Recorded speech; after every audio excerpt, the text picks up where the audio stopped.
चनी दुःखा भयपत्ता चनी भया शोकपत्ता चनी शोका होन्तु सभ्येऽपि पाणिनो हिता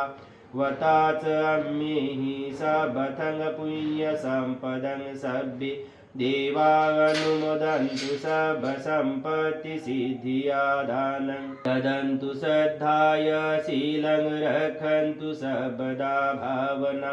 धीरता होन्तु गच्छन्तु देवता गता सभ्ये बुद्धा बलपता पच्यकानञ्च यं बलं अर्हन्तानञ्च तेजेन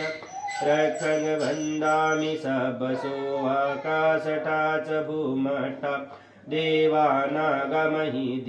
पुण्यन्तम् अनुमोदित्वा चिरं रक्षन्तु शासनं चिरं रक्षन्तु देशनं चिरं रक्षन्तु सङ्कं परन्ति सभ्येन्द्रियो विवर्जन्तु सर्वरोगो विनाशतु माते भवन्त्वन्तरायो सुखी दीर्घायुको भव अभिवादनशीलः सनिचङ्वर्धापचायिनो चत्तारो धम्मा बढ़न्ति आयुवन्नो सुखं बलन्ति भवतु सर्वमङ्गलं रक्षन्तु सर्वदेवता सर्वबुद्धानुभावेन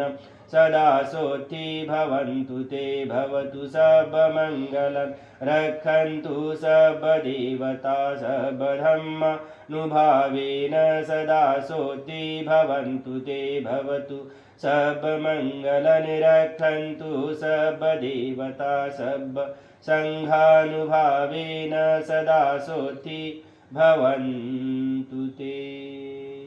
साधु साधु साधु।